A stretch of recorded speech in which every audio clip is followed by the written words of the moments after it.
자, 28강 키 핵심 지문입니다. 저당권의 성립과 관련돼서 우리가 봅니다. 자, 저당권의 성립은 1번 저당권의 피담보 채권은 설정 당시에 금전 채권일 필요는 없습니다. 실행할 당시에 금전 채권이어야 된다. 그래서 요 1번 조심해야 돼요. 그래서 설정 당시에 특정되면 된다라는 거. 요거 조심해야 됩니다. 그래서 우리 금전 채권과 관련돼서 대표적으로 뭐예요? 이거는 우리가 이제 특정 채권이라고 말씀을 드렸죠. 그래서 채권, 특정 채권. 이게 바로 뭡니까? 특정 채권으로서 대표적인 채권액이 되고요. 채권액. 이거는 이제 뭐예요? 대표적으로 피담보 채권으로 연결되기 시작합니다. 그래서 피담보 채권과 담보 물건의 관계가 성립되고 있다는 걸 확인해 주셔야 돼. 이게 소멸하면 이게 소멸한다. 자꾸 우리가 계속적으로 나오니까 뭐예요? 우리가 수반성이죠. 이게 이전하면 이게 이전한다. 수반성. 이게 전부 소멸해야 이게 소멸한다. 불가분성이 되죠. 불가분성. 이게 전부 소멸해야 이게 소멸한다. 이게 소멸하면 이게 소멸하는 거. 대표적인 부종성의 의미가 있다라는 거. 그러면 저당권의 피담보 채권은 설정 당시에는 금전 채권일 필요는 없고 실행할 당시에 금전 채권이어야 된다. 이 지문도 자주 출제되니까 점검을 잘 해둘 필요가 있습니다. 이번에 저당권 등기가 은인 없이 말소된 경우 회복 등기를 격려하지 않더라도 저당권은 소멸하지 않는다. 그러면 저당권 등기가 은인 없이 말소됐대. 그럼 결론적으로 이거는 자, 뭐의 의미입니까? 회복 등기를 격려하지 않더라도 저당권은 소멸하지 않는다. 그러면 이거는 부정성의 의미가 있다라는 거예요. 그러면 1번의 저당권자는 말소 당시의 소유자에게 회복 등기를 청구할 수 있고 이 경우 현재 소유자는 선의하기 관계없이 승낙 의무를 부담한다라는 이런 의미로 파생될 수 있다라는 거예요. 자, 이번에 불법 말소된 저당권 등기가 회복 등기 전에 경매가 행해져 매수인이 매각대금을 완납하였다면 저당권 말소 등기 회복 등기를 청구할 수 없게 되죠. 왜? 우리가 결론적으로 우리가 경락대금 완납이라는 것은 벌써 우리 187조와 관련돼서 본문 등기 없이도 물권 변동이 발생하나 단 처분하려면 등기하라. 그러면 우리 187조와 관련돼서는 물권 변동 시점이 가장 중요하다고 그랬어요. 그래서 가로 2번과 관련돼서 연결하기 시작하고요. 3번의 경매 절차에서 실제로 배당받은 자에 대해서 부당이득 반환 청구로서 그 배당금의 한도 내에서 건저당 설정지와 말소되지 아니하였다면 배당받을 금액의 지급을 구할 수 있을 뿐이다. 그래서 저당권의 승리과 관련돼서 제일 많이 출제되는 것은 여기 1번 지문과 관련돼서 연결해 둘 필요가 있어요. 그래서 승리과 관련돼서 반드시 정리해 둘 필요가 있습니다.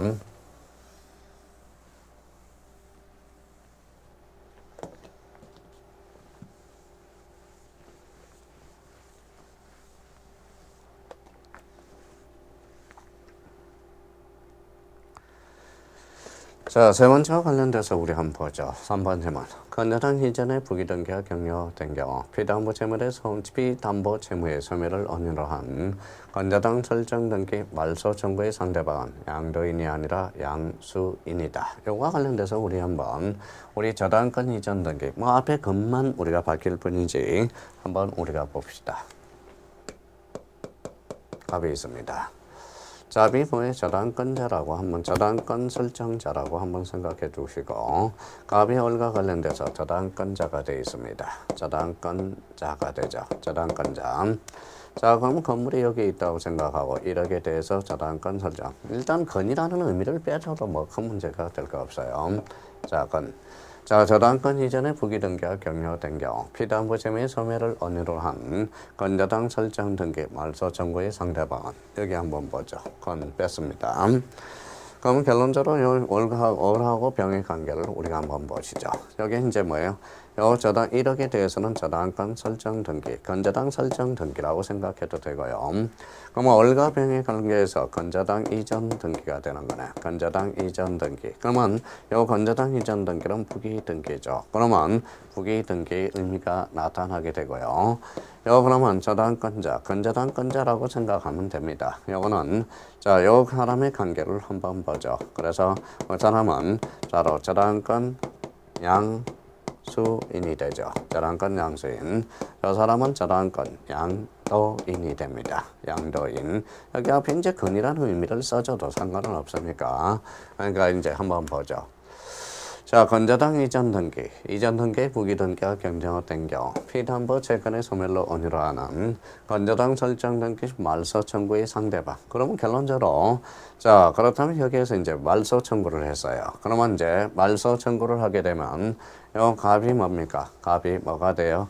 갑이 뭐가 됩니까? 이 사람은 이제 권리자가 되겠죠. 그러면 이 사람이 이제 을한테 넘겨줬다. 그런데 을이 뭐다? 저당권 양도인이고 양수인이야. 그러면 이때는 저당권 말소의 상대방은 바로 병이 되죠. 그러면 갑은 병한테 요 저당권 이전 등기를 말소해달라고 요구하겠죠. 그러면 여기에 말소돼요. 여기에 말소되니까. 요거는 주등기와 부기등기의 관계가 됩니다. 그러면 이때 저당권 설정자가 등기 권리자.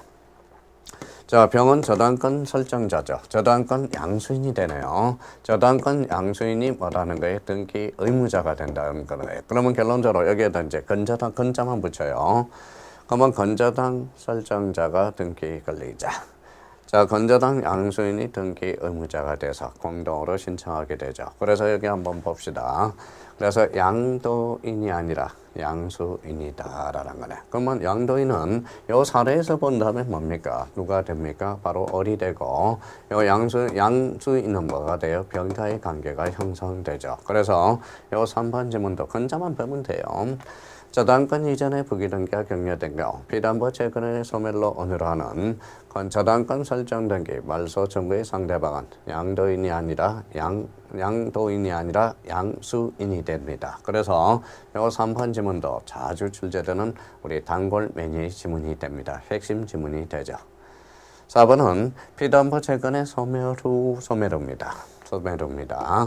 저당권 말소 등기가 격려되기 전에 저당권부 채권의 압류 및 전부 명령을 받아 저당권 이전의 부기 등기를 격려한 자는 그 저당권을 취득할 수 없습니다. 저당권 등기 말소 의무를 부담하게 된다. 그래서 이제 요 저당권 피담보 채권의 소멸 후입니다. 그래서 결론적으로 요 4번 지문도 많이 출제된 핵심 지문이 되고요. 자, 5번에 채권자, 채무자, 제3자 사이에 합의가 있고 채권이 그 제3자에게 실질적으로 귀속됐다고 볼 수 있는 특별한 사정이 있으면 그 제3자 명의 저당권 등기도 뭐다 유효하다. 이때 제3자는 뭐라고 그랬죠? 대표적으로 물상보증인이라고 그랬습니다. 그래서 물상보증인의 응급이 돼야 되고요. 물상보증인 의미가 그렇게 연결이 됩니다. 저당권 등기도 결론적으로 유효하게 되는 거죠.